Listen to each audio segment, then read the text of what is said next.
দর্শক, স্বাগত সবাইকে এনটিভির নিয়মিত আয়োজন আইএফআইসি ব্যাংক এই সময় অনুষ্ঠানে। আপনাদের সাথে আছি আমি মুস্তফা খন্দকার।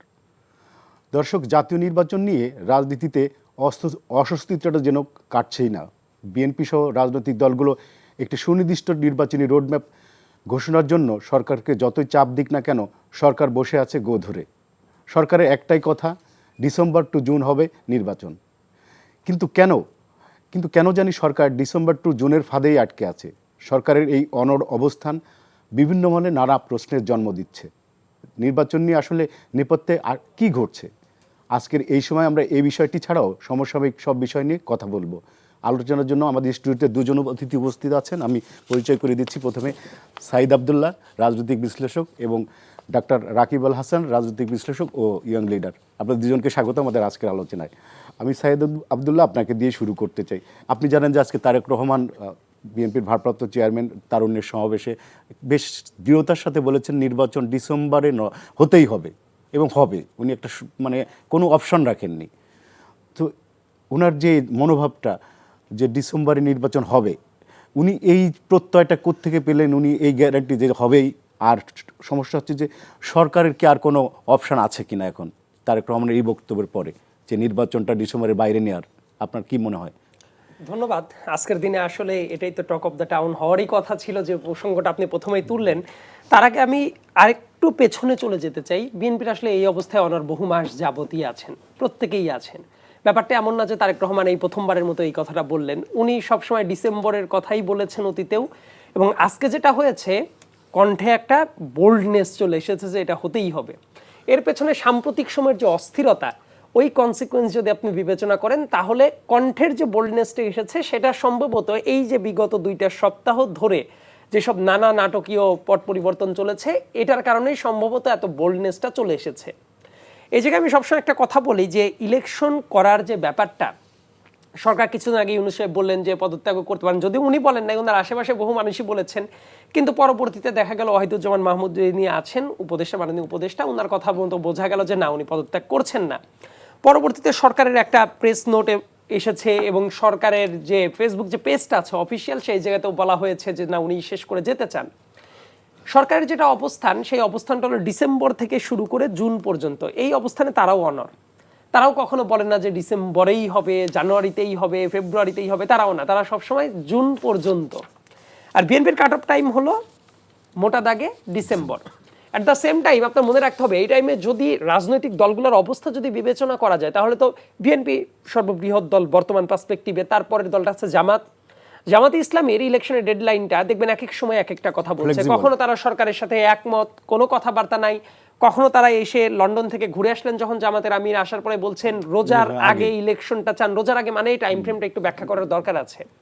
এই টাইম ফ্রেমটা হলো রোজা শুরু হচ্ছে মোটামুটি ফেব্রুয়ারি মাসের 3rd উইক থেকে। তার মানে যদি আমরা হিসাব করি তাহলে 15 তারিখের আগেই উনি ইলেকশনটা চেয়েছিলেন। আবার পরবর্তীতে দেখা গেল না, আবার তার সুর এনসিপির মতোই।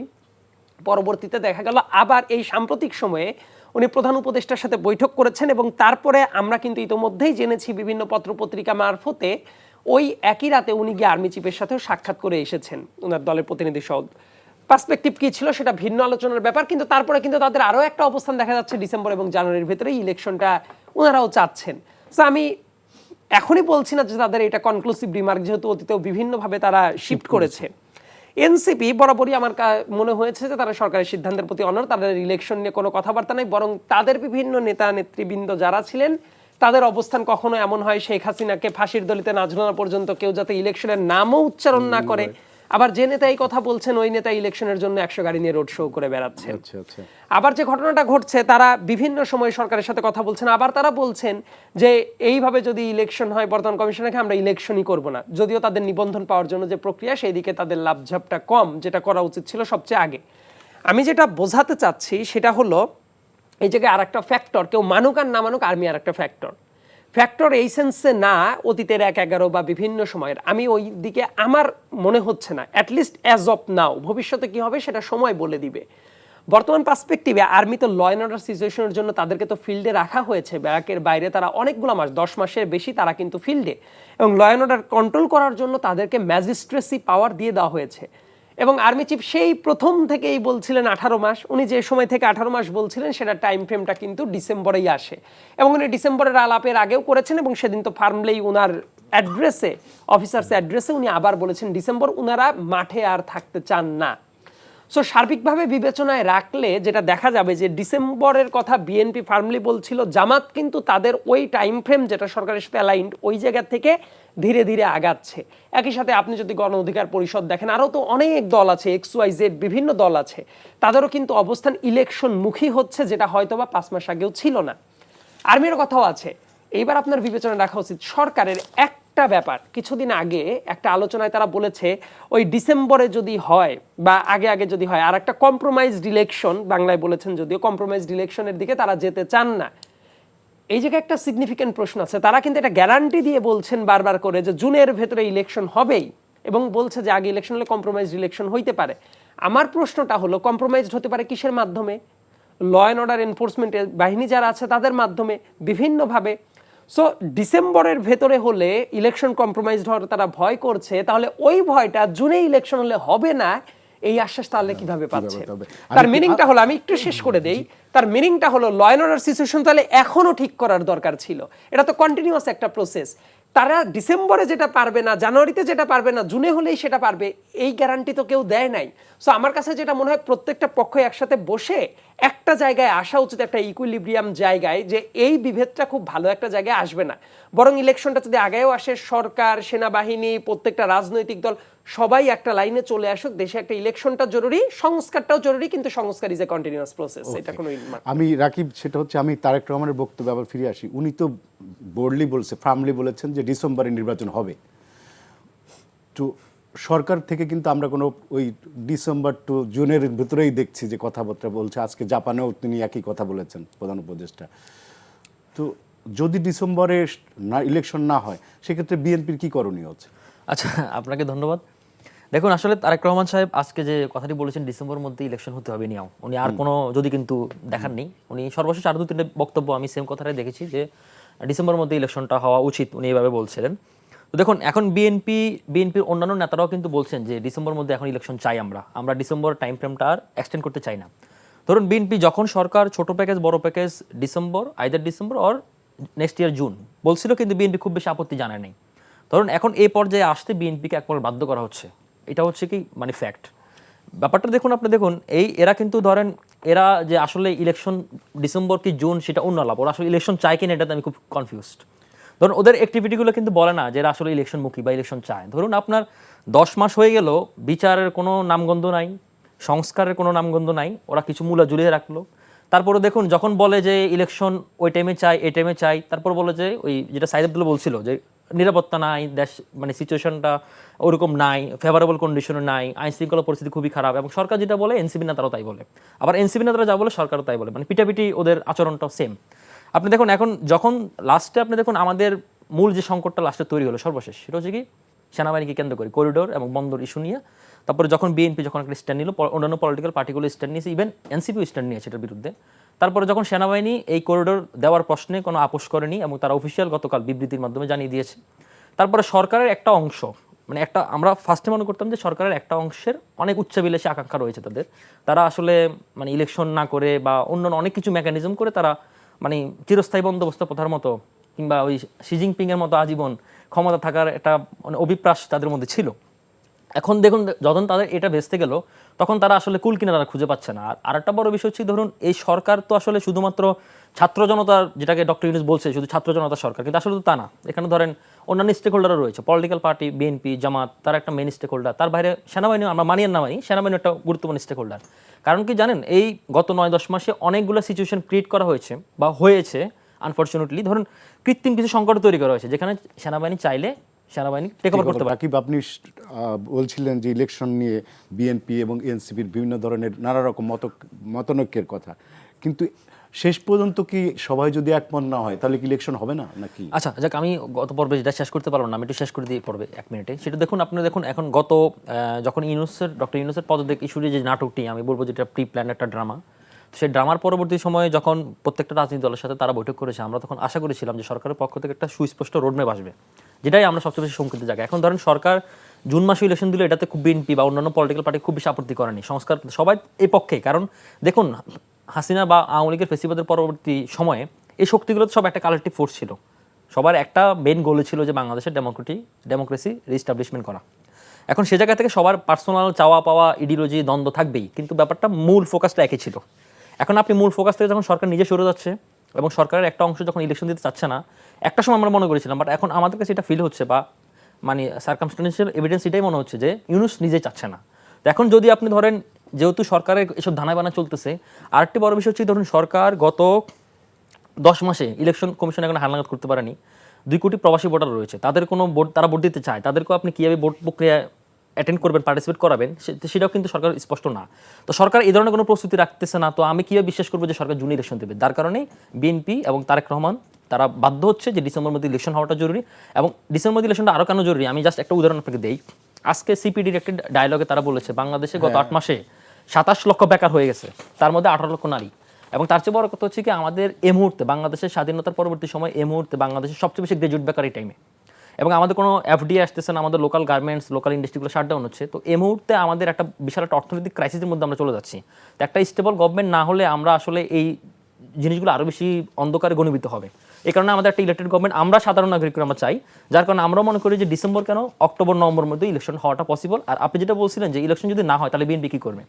এখন ধরেন বিএনপি কী করবে? বিএনপি একটি মাঠের শক্তি, মূল রাজনীতির শক্তি, এবং বিএনপি এটা আদায় করে নিতে হবে। এখন যদি বিএনপি যদি সেটা বাধ্য হয়ে আদায় করে নিতে হয়, তাহলে এই সরকারকে আমরা কেন বসাইছি? এই সরকারকে বসানোর উদ্দেশ্য হচ্ছে যে সরকার আমাদের মধ্যে স্মুথ পাওয়ার ট্রানজিশনটা কনফার্ম করবে। এখন এই সরকারকে যদি বাধ্য হয়ে পালায়ে যেতে হয়, হাসিনার মতো বা ইউনূসকে যদি পালায়ে যেতে হয়, তাহলে এটা আমাদের রাজনীতির জন্য, আমাদের ডেমোক্রেসির জন্য, আমাদের দেশের জন্য একটা মানে অশনি সংকেত, এবং আমাদের দুর্ভাগ্য ছাড়া কিছুই না। ওকে, সাইদ আব্দুল্লাহ, আমি আপনার কাছে আবার ফিরে আসি। আপনি জানেন যে দেশব্যাপী বিএনপির 3টা সহযোগী সংগঠনের উদ্যোগে তারুণ্যের সেমিনার হলো চিটাগাং, তারপর বগুড়া, এরপর ঢাকায়, খুলনা, তারপর ঢাকায়। তো এই সেমিনারের মাধ্যমে, এই সমাবেশের মাধ্যমে তরুণদের কতখানি আকৃষ্ট করতে পারলো বিএনপি, তাদের সাথে কতখানি ইনভলভ হতে পারলো? আপনার কাছে কি মনে হয়, আদৌ কি পারবে কিংবা পেরেছে কিনা? দেখেন, যে কোনো কিছু পরিমাপ করার যে প্যারামিটার, সেটা আসলে ইলেকশনের মাধ্যমেই নির্ধারিত হয়। আপনি ইলেকশনের আগে বলতে পারবেন না যে আমি এতজন মানুষকে আকৃষ্ট করতে পারলাম, এতজন মানুষকে আকৃষ্ট করতে পারি নাই, এটা তো বলা যায় না। তার মানে এই যে আমি একটু বলি যে বিএনপি যে এত বড় একটা তারুণ্যের সমাবেশ আজকে করলো, যারা মানে হিউজ গ্যাদারিং, তো আপনার কাছে মনে হয় যে এরা সবাই বিএনপিকে ভোট দেবে না? আমি আসছি আমার পার্সোনাল এক্সপিরিয়েন্স থেকে। এই সিরিজ যেটা শুরু হয়েছিল চট্টগ্রাম থেকে শুরু হয়, চট্টগ্রামে হলো, খুলনা হলো, বগুড়া হলো, তারপরে আজকে ঢাকা দিয়ে শেষ হলো। প্রথম দিনে থাকে একটা মানে ঘরোয়া পরিবেশের একটা সেমিনার, এবং তারপরের দিন থাকে একটা করে এই জাতীয় একটা সমাবেশ। তো চট্টগ্রামের প্রোগ্রামে আমি নিজেও উপস্থিত ছিলাম, এবং যে ধরনের মানুষের এঙ্গেজমেন্টটা দেখেছি, ওই জায়গায় হিউজ মানুষ ছিল চট্টগ্রামে, আমি তো নিজের চোখেই দেখে এসেছি। সো ওই জায়গায় আমার কাছে মনে হয়েছে যে মানুষ আসলে কি জানতে চায়। আমাদের ওই সেমিনারের মাধ্যমে দেখেন সংস্কারের যে আলাপ, বিভিন্ন মানুষ বিভিন্ন কথাবার্তা বলবে। আমি টেক্সচুয়াল সংস্কারের বাইরে প্র্যাকটিক্যাল সংস্কারের দিকেও আমি খুব দৃঢ়ভাবে মনোযোগ রাখার চেষ্টা করি। যেমন আমার এলাকা আমি পাবনার মানুষ, পাবনার বেড়া সাথিয়া। আমি গিয়ে গিয়ে প্রত্যেকটা এলাকায় ঘুরে ঘুরে মানুষ কি চায় এটা বোঝার চেষ্টা করেছি। একজন রিক্সাওয়ালা, ভ্যানওয়ালা, সে কি চায়? একজন কৃষক, সে কি চায়? ধরেন যে একজন শ্রমিক, সে কি চায়? একটা ছোট ব্যবসায়ী, মুদিখানার দোকানদার, সে কি চায়? এই চাওয়া পাওয়ার গল্পগুলো ঢাকার এসি রুমে বসে থেকে একজন পলিসি বানাচ্ছে তার থেকে অনেক বেশি আলাদা। আমার প্রশ্ন, যেমন আমি বলি, এই জায়গাতে আসছি, এবং খেয়াল করে দেখেন এই পলিসিগুলোর ভেতরে 4টা আলাদা আলাদা থিম নিয়ে কাজ করা হয়েছে। কর্মসংস্থান আছে, স্বাস্থ্য খাতটা আছে, বেকারত্বের জায়গাটা আছে, এবং এই সংস্কারগুলাও যে দলের জন্য খুবই সিগনিফিক্যান্ট একটা ব্যাপার, এই ব্যাপারগুলো কিন্তু হিট করা হয়েছে। যেমন চট্টগ্রামের প্রোগ্রামে আমরা যেটাতে কথা বলেছিলাম, এই যে বেকারত্ব নিরসনে, নতুন নতুন কর্মসংস্থান সৃষ্টিতে, যে এই যে প্রোগ্রাম, বর্তমানে যে কোনো একজন ইয়াং জেনারেশনের কারো কাছে জিজ্ঞেস করে দেখেন, তার প্রধান কনসার্ন হলো পড়াশোনা শেষ করার পরে সে চাকরি পাবে কিনা, অথবা সে কোন পেশায় যাবে।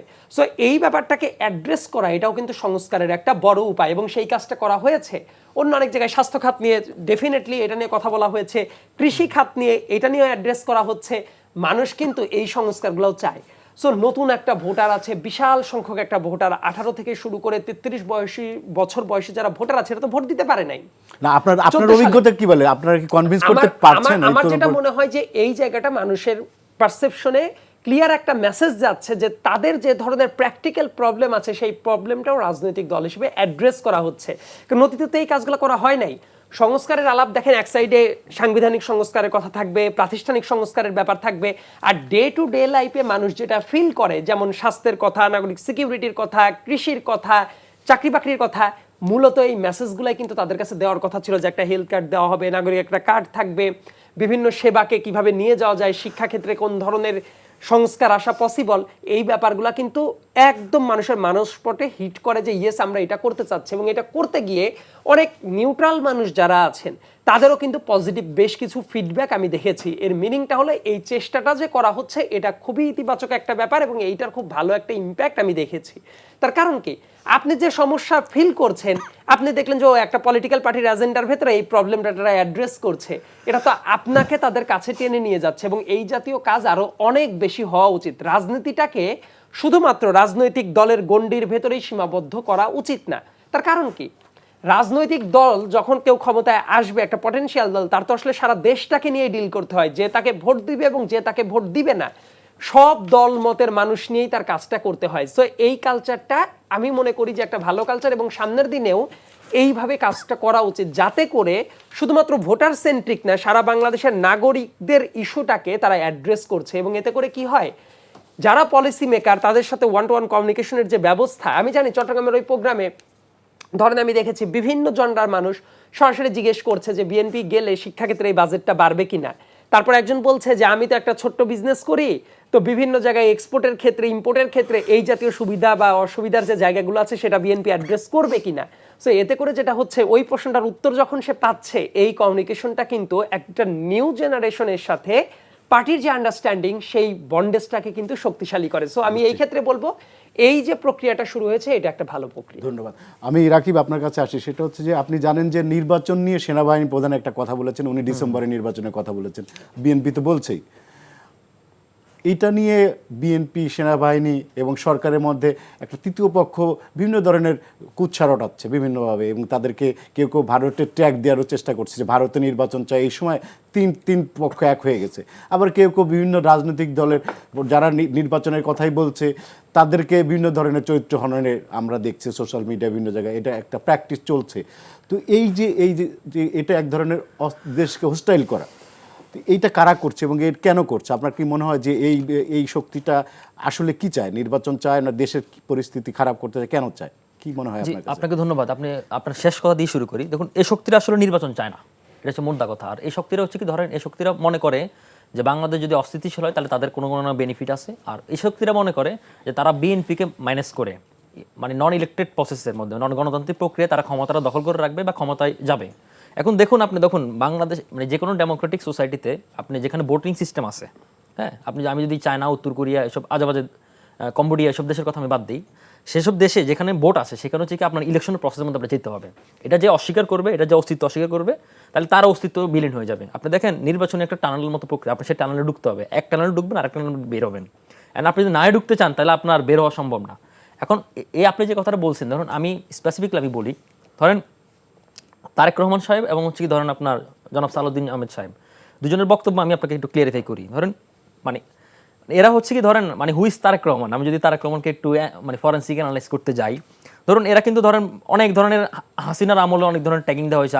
আজকে নিউজ আসছে তারেক রহমান এবং ওনার স্ত্রী ডাক্তার জোবায়দা রহমান সব মামলায় তারা খালাস পেয়ে গেছেন, এবং তাদের নামে যে ভুয়া মামলাগুলো দেওয়া হয়েছিল, এবং শুধু তাই না, আমি আরেকটু এটা অ্যাড্রেস করতে চাই, 111-এর টাইমে ওনার নামে যে মামলাগুলো দেওয়া হয়েছিল, বিশেষ করে অলরেডি মামলা তো নিষ্পত্তি হয়ে গেছে, আপনি ধরেন ওই 21 জ্ঞানের মামলা, সেই 111-এর সরকারও কিন্তু চার্জশিটের ফার্স্টে তারেক রহমান নাম রাখে নাই, এবং ওনাদের কোনো সম্পদ টম্পদ কিছুই পাওয়া যায় নাই, এবং সবগুলোই বানোয়াট মামলা। আপনি দেখুন তারেক রহমানের যে আত্মত্যাগটাকে আসলে ওরা আসলে স্বীকার করতে চায় না, এবং ওনাকে আসলে ডিমোরালাইজ করতে চায়। ওরা কারা? মানে যারা বিএনপিকে ক্ষমতা আসতে দিতে চাচ্ছে না, বা যারা চায় যে আরেকটা অস্থিতিশীল পরিস্থিতি তৈরি হোক। আপনি দেখুন এই শক্তি কি দেশের শক্তি না বাইরের? না, এই শক্তি মিক্সড। এটা যদি আপনি বলেন খালি চোখে, এটা হচ্ছে মিক্সড। এটা দেশেও আছে, বাইরের প্ররোচনা আছে, বৈদেশিক শক্তি আছে, এবং আমাদের এই সরকারের মধ্যে আরেকটা শক্তি এখানে কাজ করছে। আপনি দেখুন, ধরেন তারেক রহমান বাংলাদেশের একমাত্র ব্যক্তি যার বাবা মা দুজনেই বাংলাদেশ শাসন করেছেন। এখন ধরুন তারেক রহমান তো তাহলে ওই হিসেবে উনি মানে প্রিন্সের মতো হওয়ার কথা, ওনার জীবনটা হওয়ার কথা ছিল এক বেড অফ রোজেস, তাই না? এখন দেখেন তারেক রহমানের লাইফ কি ছিল, উনি 15-16 বছর বয়সে ওনার বাবাকে হারান, তারপরে দেখেন ওনার মা গৃহবধূ থেকে তিনি রাজপথের নেত্রী থেকে দেশনেত্রীতে রূপান্তরিত হয়েছিলেন। তারপরে দেখুন উনি যখন যুবক বয়সে যখন অনেক বেশি উনি মানে তারুণ্যের কাছে পৌঁছে গিয়েছিলেন, যেটাকে আজকে বিএনপি একটি দফা বলছে বা বিএনপির যে সংস্কার প্রক্রিয়া যে মুখোমুখি যে কথাগুলো বলা হচ্ছে, তারেক রহমান সাহেব কিন্তু ধরেন আপনার যখন বিএনপি সরকার ক্ষমতা ছিল, আমি খুব ছোট ছিলাম তখন 3-4 সালের দিকে উনি ইউনিয়ন সম্মেলন করেছেন, মানে তৃণমূলে উনি কীভাবে পৌঁছে গিয়েছিলেন তখনই।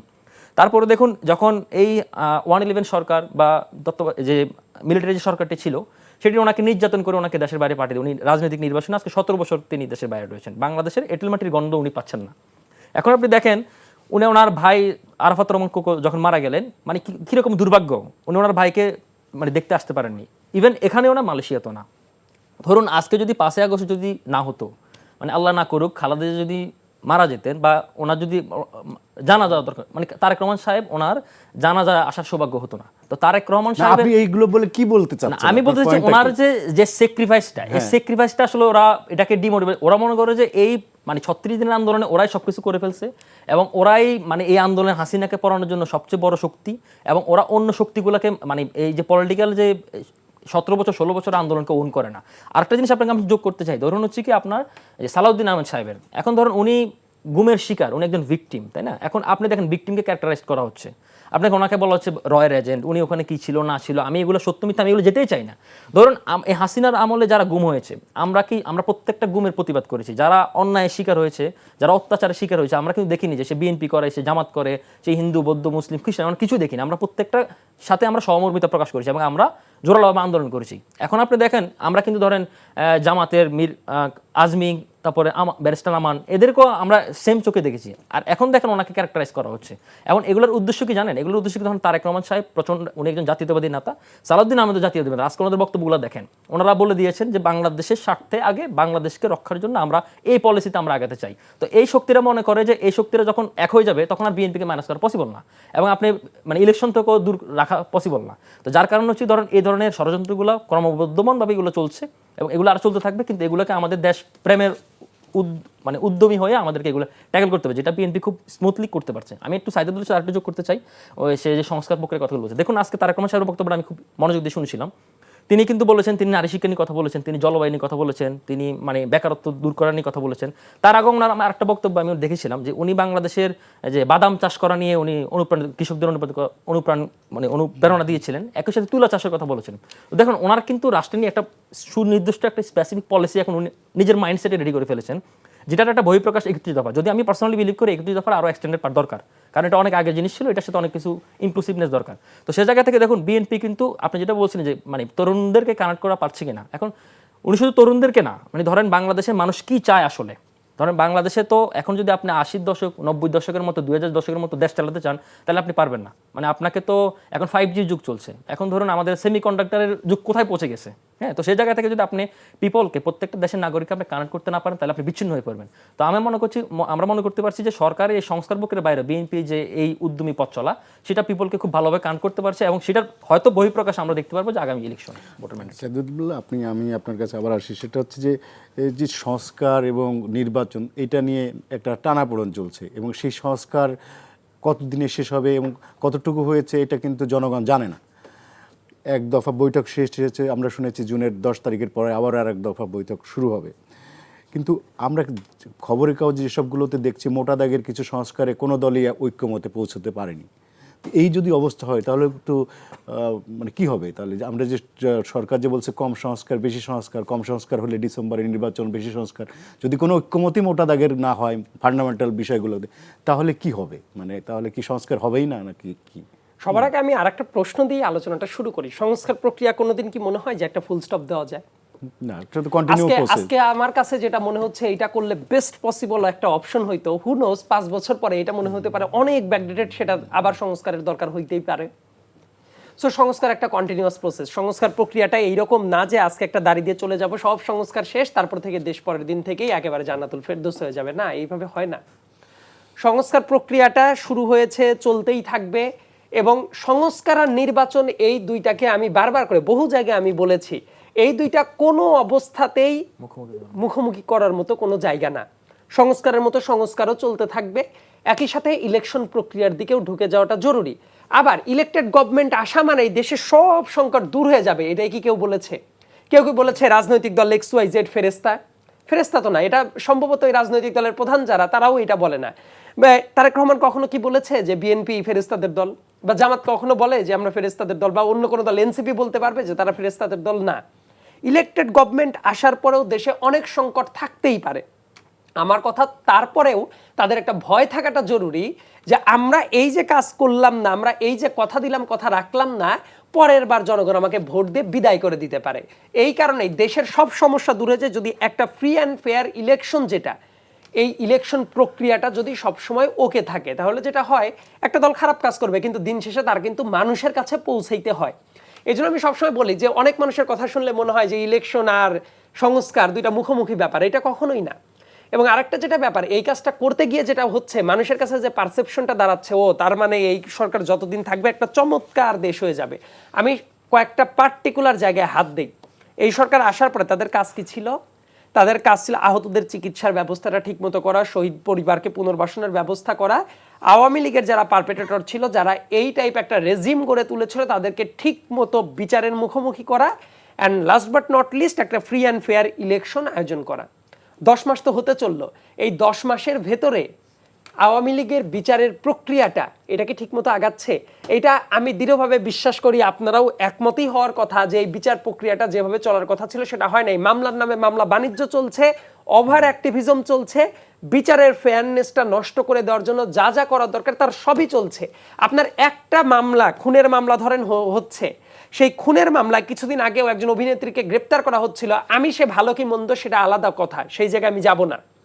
ধরে নেন আমি তাকে পছন্দ করিই না, ইয়েট তাকে যে মামলায় গ্রেপ্তার করা হলো, একটা খুনের মামলায়, সে ওই টাইমে দেশেই ছিল না, জুলাই গণ অভ্যুত্থানের সময়, কিন্তু তাকে গ্রেপ্তার করা হয়েছে, তাকে এয়ারপোর্টে যেতে দেওয়া হয় নাই।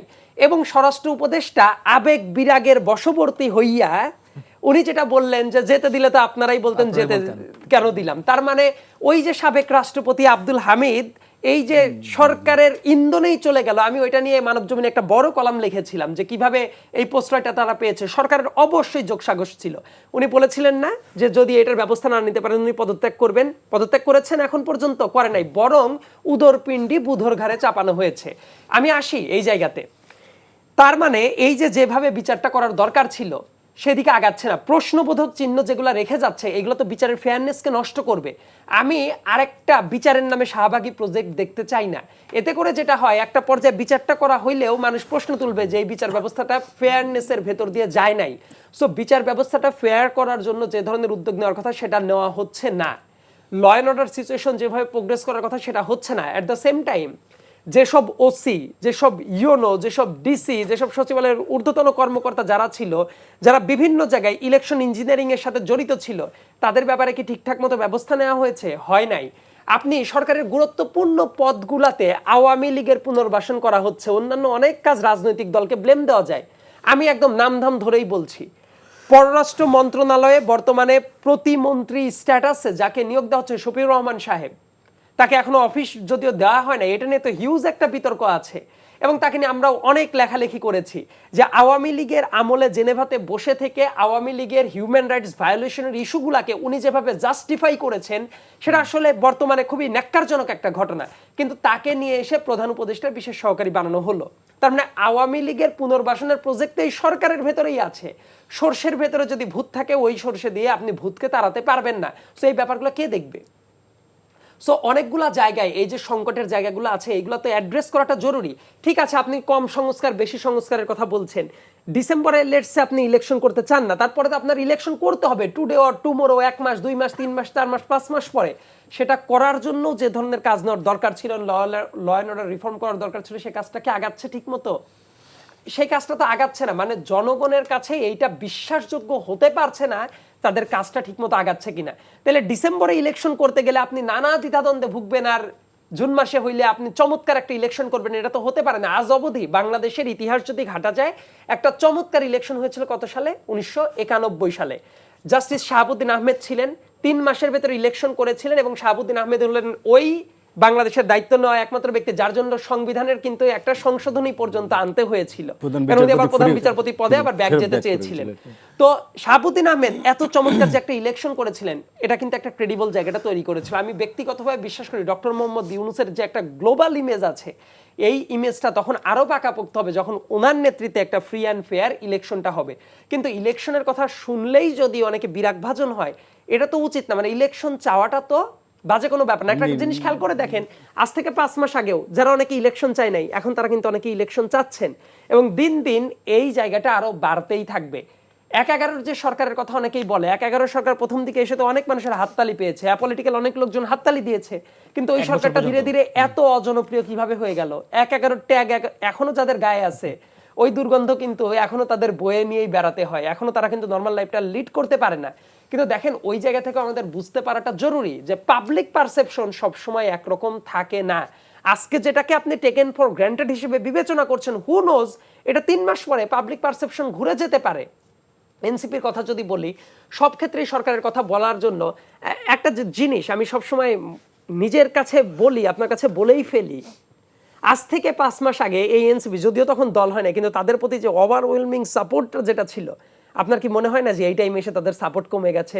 তারা রাস্তায় দাঁড়ালে, তাদের যখন প্রোগ্রাম ড্র করা হচ্ছে, ইলেকশন কমিশন তারা ঘেরাও করতে যাচ্ছে 50 জন বা 100 জন লোক নিয়ে, তাদের লোকের সংখ্যা দিন দিন কমছে, তাদের নিয়ে নানা বিতর্ক আসছে।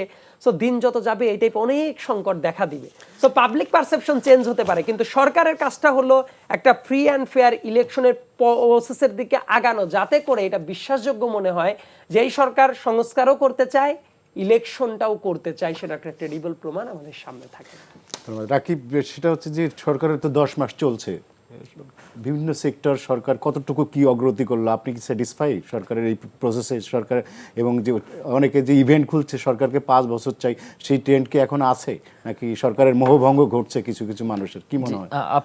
আপনাকে আবারও ধন্যবাদ। এখন হচ্ছে ধরুন সরকার স্যাটিসফাই করতে পারছে কিনা সেটা এক বাক্যে বললে যে আমি স্যাটিসফাইড না। এখন সরকার স্যাটিসফ্যাক্টরি লেভেলে নিতে পারতো আমাদেরকে, কিন্তু সরকার নিজেই এটা করেনি। এটা সরকারের ব্যর্থতা বা সরকারের অক্ষমতা বলে, অথবা সরকারের চরম লেভেল স্টুপিডিটি। এখন আপনি দেখুন, এই সরকারের যে 5 বছর 10 বছর যারা চাচ্ছে, এটা তো সরকারেরই পার্ট। এটা তো এনসিপি বা তার ছায়া দল, কিংস পার্টি বা তার পাওয়ার পার্টি, যাই বলি না কেন, এটা তাদেরই পার্টি। এখন ধরুন সরকার কি করতে পারতো? এখানে প্রশ্ন হচ্ছে যে আপনি কেন স্যাটিসফাই আমি না, বা সরকার কি করার সুযোগ ছিল? আপনি দেখেন, এই সরকারটা যখন প্রথমবারের মতো 8ই আগস্ট যখন আপনার উপদেষ্টা নিয়োগ দেওয়া হয়, তখন কিন্তু ডক্টর ইউনূস একটা কথা বলেছিলেন যে এটাই কিন্তু আমাদের শেষ না, আমরা কিন্তু বাছাই প্রক্রিয়ার মাধ্যমে আমরা রদবদল করব, সংযোজন বিয়োজন করব, আমরা আরও ইনক্লুসিভনেস করব। পরবর্তী সময় আমরা যতগুলো নিয়োগে দেখেছি, প্রত্যেকটা নিয়োগে দেখবেন বিতর্কিত। ওই সাইদুল্লাহ যেটা বলছিল যে আওয়ামী ফেসিবাদের একজনকে, যিনি 4টি দেশের অ্যাম্বাসেডর ছিলেন, যিনি জেনেভাতে স্থায়ী প্রতিনিধি ছিলেন। তো এরকম সরকার কিন্তু মানে প্রত্যেকটি জায়গায় অনেক বিতর্কিত লোক নিয়োগ দিয়েছে। যেমন আমি ঢাকা উত্তরের প্রশাসককে যদি বলি, ওনার বিরুদ্ধে একটা গুরুতর অভিযোগ রয়েছে যে উনি হিজবুত তাহরীর, নিষিদ্ধ হিজবুত তাহরীর সদস্য, এবং সাংবাদিক জনাব জুলকারনাইন স্যার তিনি তথ্য প্রমাণ উপস্থাপন করার পরে সরকার কিন্তু কোনো কিছু এই বিষয়ে কিছু বলেনি। এবং আপনি দেখেন সরকার কি করতে পারতো। ধরুন সরকার যে প্রত্যেকটি মন্ত্রণালয়, যেহেতু এটা আমরা তত্ত্বাবধায়ক সরকারও বলছি না, একটা আমাদের ইমার্জেন্সি ক্রাইসিস একটা অন্তর্বর্তীকালীন সরকার, যেটা মোটা দাগে অনেক বড় মেয়াদে পাচ্ছে। অলরেডি কিন্তু 10 মাস পার হয়ে গেছে। যদি আমি ধরেন ডিসেম্বর পর্যন্ত হয়, তাহলে কিন্তু 1.5 বছর হয়ে যায়, এবং নেক্সট জুনে যদি হয় তাহলে প্রায় 2 বছর হয়ে যায়। এখন আপনি চাইলে কিন্তু ধরেন যে মোটা দাগে আপনি সংস্কারের কথাগুলো বলছেন, এত বড় একটি দেশ, এতগুলো মন্ত্রণালয়, আমাদের কিন্তু 58টা মন্ত্রণালয়, 58 মিনিস্ট্রি আমাদের টোটাল। তো প্রত্যেকটা মন্ত্রণালয় কেউ না কেউ কভার করতেছে। এখন আপনি যখন প্রতিটা জায়গায় যদি আপনি 3 মাস করে একটা রোডম্যাপ দেখাতেন যে আমি এই 3 মাসে এই করেছি, পরবর্তী 3 মাসে আমি এই করতে চাই, এবং আমার এই টাইম ফ্রেমে আমি এই জায়গায় বসে নিতে চাই। এখন ধরেন রাষ্ট্র ব্যবস্থা তো একটা হুট করে ব্যাপার না, সরকার আসে সরকার যায়, কিন্তু আপনার একটা কন্টিনিউয়াস প্রসেস থাকে, সংস্কারের মতোই তাই। আপনি কি আজকে রাতারাতি বাংলাদেশের পররাষ্ট্রনীতি চেঞ্জ করতে পারবেন? রাতারাতি আপনি কি বাংলাদেশের সবকিছু চেঞ্জ করা তো পসিবল না। তো এটা একটা কন্টিনিউশন রাখতে চায়। এখন সরকার আমাদেরকে বুঝাতে চায় যে এই দেশটা একেবারে কিছু ছিল না, আমি কিছুই পারবো না, আমি এই করে ফেলবো, আমি সেই করে ফেলবো, এবং আমিই পারবো, পলিটিক্যাল পার্টিগুলো পারবে না। এবং এই উপদেষ্টাদের মধ্যে অনেকে বলেছে যে 53 বছর বয়সে, 53 বছরে বাংলাদেশে কোনো রাজনীতি দল কোনো সংস্কার করেনি, এই ধরনের কথাবার্তাও কিন্তু তারা বলেছে। এখন তারা এগুলো বলে আসলে দেশটাকে আসলে অপরাজনীতির দিকে ঠেলে দিতে চায়। আপনি ধরেন, আমি একটা উদাহরণ আপনাকে দেই। ধরেন এই সরকারের একজন উপদেষ্টা জনাব আদিলুর রহমান শুভ্র, উনি 1991 সালে উনি মুন্সিগঞ্জ থেকে জাসদের হয়ে উনি টর্চ লাইট মার্ক ইলেকশন করেছে, ভোট পেয়েছে মাত্র 249টা, 0.2% ভোট পেয়েছে উনি, তাই না? এখন বড় বাজেয়াপ্ত, ওনারদের ধরেন আপনার জামা কাপড় বাজেয়াপ্ত করেন, এটা বড় এটাই বড় ভাগ্যের বিষয়। এখন এই জাতীয় লোকগুলো যদি আয়সা বলে যে মানে অমুকরে ইলেকশন ভোটের ছড়ি গড়ায়, তাহলে এটা এই জাতির জন্য চরম লেভেলে দুর্ভাগ্যজনক। আবার আরেকটা কথা আমি আপনাকে বলি শেষ করি, ধরেন হচ্ছে কি, ধরেন আমাদের এই সরকারটা এসেছে কি জানেন, এই সরকারটা এসেছিল যে আমাদের স্মুথ পাওয়ার ট্রানজিশনটা কনফার্ম করার জন্য, বরং সেটাকে স্মুথ না করে সেটাকে হার্ড থেকে হার্ডার লাইন নিয়ে যাচ্ছে, একটা বিষয়। আর সেকেন্ড বিষয় হচ্ছে, ধরেন এই সরকারটা এসেছে, একটা সরকারের কাজ কি, রাষ্ট্রের কাজ কি, রাষ্ট্রের কাজ হচ্ছে কি দুই পক্ষের মধ্যে বিরোধটাকে মিনিমাইজ করা, নট ম্যাক্সিমাইজ করা। বরং এই সরকার করে দিচ্ছে কি, বিভিন্ন জায়গায় মবকে উস্কে দিয়ে, তার বাহিনী লেলিয়ে দিয়ে সেইটাকে আরো ম্যাক্সিমাইজ করেছে, চূড়ান্ত লেভেলে নিয়ে গেছে। আর এই সরকার যদি ব্যর্থ হয়, আমাদের আরো দুটো জিনিস আমাদের সামাজিকভাবে ব্যর্থ হবে। এই দুটো জিনিস আপনাকে আমি বলি। একটা হচ্ছে কি, বাংলাদেশের আগামী 50 বছর পর্যন্ত বাংলাদেশের কখনো এই যুবক সমাজ, স্টুডেন্ট সমাজকে মানুষের বিশ্বাস করবে না, করতে চাবে না। কারণ হচ্ছে কি জানেন, আপনি একটা স্বপ্ন দেখিয়ে আপনি যখন এই রাষ্ট্রের সাথে প্রতারণা করবেন, তখন আপনাকে দিন শেষে বিশ্বাস করতে চাবে না। আর একটা বড় বিশ্বাসঘাতকতা করবে কারা জানেন, বাংলাদেশে তথাকথিত যারা সুশীল পার্টি, ধরেন যারা কিন্তু মানে সুশীলতার ভান করে থাকে এবং যখন ক্ষমতা পাওয়ার পরে তারা আরো বড় সুরেচার হয়ে ওঠে, তখন তাদেরকে আর বিশ্বাস করতে চাবে না। আর একটা বড় দুর্ভাগ্যজনক জিনিস, যেটা আজকে বা গতকাল জনাব আমির খসরু মাহমুদ অ্যাড্রেস করেছেন, সেটা হচ্ছে ধরুন মানে মিলিটারিগুলো কি চায়, মিলিটারিগুলো চায় ক্ষমতা আঁকড়ে ধরার জন্য। আর সুশীল সমাজ যারা ভোটের পক্ষে কথা বলে, হিউম্যান রাইটসের কথা বলে, যারা এতকাল বলে আসছিল, তারা ভোটের পক্ষে থাকার কথা, কিন্তু এখনো চুলটাটা। আমাদের মিলিটারিরা ইলেকশনের কথা বলছে এবং হচ্ছে কি আপনার মানে এই সরকার যারা, তারা ক্ষমতা আঁকড়ে ধরে রাখতে যাচ্ছে। তো এগুলো ভাইস ভার্সা হয়ে যাচ্ছে। এবং এই জিনিসগুলো হচ্ছে কি, ধরেন আমাদের সামাজিক কালচারের জন্য, আমাদের পলিটিক্যাল কালচারের জন্য আপনি তো এই সংস্কার এখানে শেষ করে দিবেন না। ধরেন নেক্সট বিএনপি গভর্নমেন্ট ক্ষমতা আসলে এবং বিএনপি যদি ভুল করে, বিএনপি যদি মানে সিরাতুল মুস্তাকিমের পথে না হাঁটে, তখন আমরাও এর বিরুদ্ধে বলবো বা এদেশের মানুষজন এটার বিরুদ্ধে বলবে। কিন্তু তখন বলার এই রাইটসটা তখন আপনি আর রাখছেন না, কারণ আপনি অলরেডি একটা সুযোগ পেয়ে, বাংলাদেশের এবারে যে একটা বড় সুযোগ ছিল যে বাংলাদেশে পলিটিক্যাল অ্যাকোমোডেশন করা, সবাইকে মানে আর্টিকুলেট করা, সেই জায়গা থেকে এই বড় সুযোগটা আমরা হাতছাড়া করে ফেলতেছি। এবং আমাদের যদি এবারে যদি স্মুথ পাওয়ার ট্রানজিশনটা না হয়, তাহলে মনে করেন যে আমরা যতটুকু আগানোর কথা আমরা আরো পিছনে চলে যাবো। এবং আমাদের এই প্রক্রিয়ার মধ্যে আপনি যখন সবকিছু মানে অ্যাকোমোডেট করতে পারবেন না, তখন আপনার সাথে সবার কিন্তু ক্রমশ দূরত্ব বাড়তে থাকবে। তখন দিন শেষে এই সংস্থাগুলো আপনি যেগুলো করে যাবেন, সেগুলো সাস্টেনেবল হবে না। এটা একটা বড় দুর্যোগ। সাইদ আব্দুল্লাহ, আমাদের হাতে সময় নেই, 1 মিনিটে যদি আপনি বলতেন যে ইশরাককে নিয়ে একটা নাটক আমরা দেখলাম, নাটক বলছি যে তাকে গেজেট হয়ে গেল, নির্বাচন কমিশন তাকে গেজেট করলো, সে শপথ পড়ানোর জন্য সব কিছু হলো, কোর্ট থেকে সে রায় পেলো, এখন আবার ওইটা আটকে রয়েছে। মানে কিন্তু আমাদের তো দেখছি যে এরকম কোর্টের রায়ে আপনার চট্টগ্রামের শাহাদাত হোসেন মেয়র হয়েছেন। তো ইশরাকের ব্যাপারটা নিয়ে সরকার কেন এত রিজিড, আপনার কাছে কি মনে হয়? যেহেতু সময় খুবই কম, আমি একেবারে প্রিসাইজলি বলবো যে আমি অনেক জায়গায় এই ব্যাপারে লিগ্যাল ব্যাখ্যা আরো কয়েকটা টক শোতে আমি দিয়েছি পাবলিকলি। এই জায়গায় লিগ্যাল ব্যাখ্যার জায়গায় আমি মনে করি যে এটা একটা রাজনৈতিক ব্লকেট তৈরি করা হয়েছে। এই ব্লকেটটা হইল যে তার হাতে যাওয়া যাবে না, এটাই সরকারের মাধ্যমে এটা নিয়ন্ত্রণ করা হচ্ছে।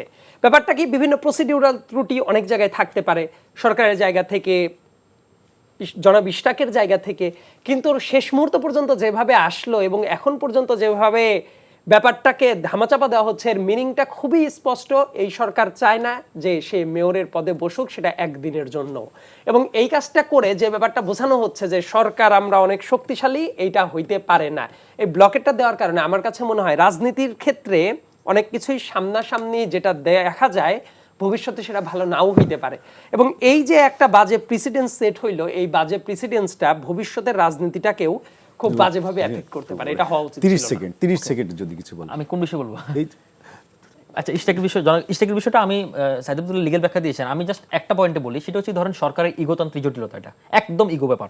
আর একটা ব্যাপার হচ্ছে ধরেন আমিও এই সেম টপিকসে আমি অনেকগুলো টক সাথে ব্যাখ্যা দিয়েছি। আমার কাছে যেটা মনে হচ্ছে সেটা হচ্ছে ধরুন সরকার এই পথে হাসিনার পথে হাঁটছে। কারণ হচ্ছে কি, হাসিনার গত 16 বছর একটাই ম্যান্ডেট ছিল যে বিএনপিকে ঢাকার নিয়ন্ত্রণে দেওয়া যাবে না। তো ওরা ফিল করতেছে যে আসিফ মাহমুদ যেহেতু স্থানীয় সরকার মন্ত্রণালয় এবং এটা ওনার আন্ডারে রয়েছে, তো মনে করছে যদি জনাব ইশরাক হোসেন যদি এই পদে চলে আসে, তাহলে জনাব আসিফ মাহমুদের এই ধরনের যে দুর্নীতির কথাবার্তাগুলো আসছে, তাহলে এগুলোর উনি সুযোগ পাবে না, তাফালিং করার সুযোগ পাবে না, সোজা বাংলা আমরা যেটা বলি। আর সেকেন্ড কথা হচ্ছে যদি উনি এই পদে বসে যায়, তাহলে ঢাকার নিয়ন্ত্রণে নেবে এবং সরকারকে ইলেকশনের জন্য চাপ দিবে, সরকার ক্ষমতা ধরে রাখতে পারবে না। এই কারণে ওনাকে আর নিয়ন্ত্রণ দিতে যাচ্ছে না। কিন্তু এটা করে আরো পলিটিক্যাল পার্টির সাথে দূরত্ব তৈরি করতেছে এবং তাদের ফেরার পথগুলো তারা আরো মানে কঠিন করে তুলতেছে। ধন্যবাদ সাইদ আব্দুল্লাহ এবং রাকিব হাসান, আমাদের দুজনকে ধন্যবাদ আমাদেরকে সময় দেওয়ার জন্য। দর্শক, এই ছিল আজকের এই সময়। আপনারা ভালো থাকবেন, সুস্থ থাকবেন। এই অনুষ্ঠানটি পুনরায় দেখতে ভিজিট করুন এনটিভির অনলাইন www.ntvbd.com-এ। শুভরাত্রি সবাইকে।